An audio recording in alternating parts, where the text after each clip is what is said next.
Ma en chenro mar ng'a? En chenro mar Azimio la Umoja machon chako, en chenro machielo manyien ma okel manyien. Nikech Profesa Anyang' Nyong'o tema ne ni kanyo kende ka neno kata e report kaka en mondiko page mokwongo luongo ni forward. Chenro ni ok en mar Azimio.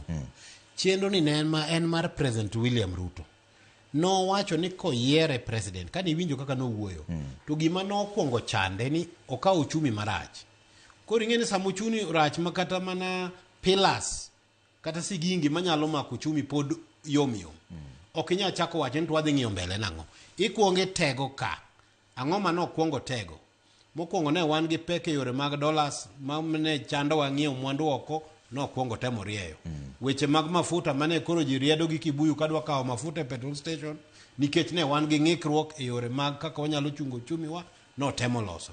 Weche mag gope mane thung'o mane koro gika ma koro iyudo ni kata sirkal deko gi mshahara mar jotich, deko gi miyo jo counties pesa gi.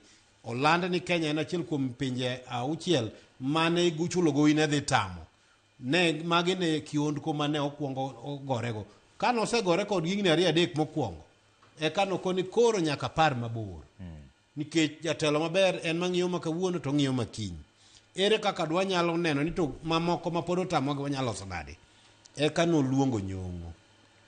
To nyise ni an gi paro moro machanda ka. Vision 2030 mano chakore choni odhi korumo. Ere kaka dwa chak paro ni to dwa chal nade igni mabiro.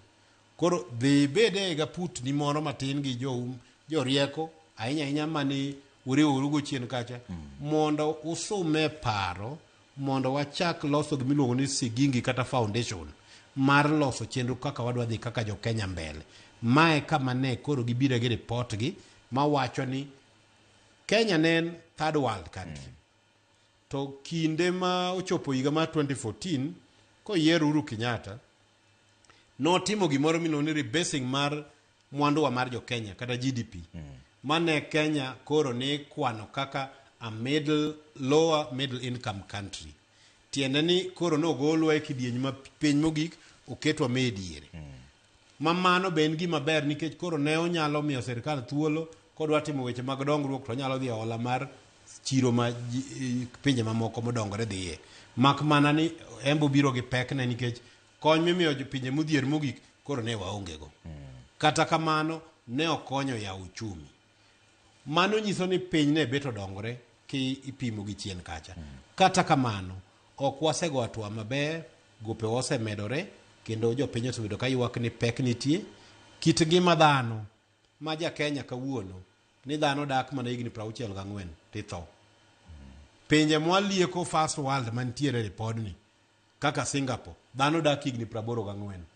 Ere kaka dwa chop higni 84. Koro kae mwadwa sume rieko. Ang'o momiyo jo Singapore dak higni 84? Kit ngima margi, weche mag thieth, weche mag yuto kiseretire chal nade. Donge dwa kop timbe inago. Mage mbaka modhi.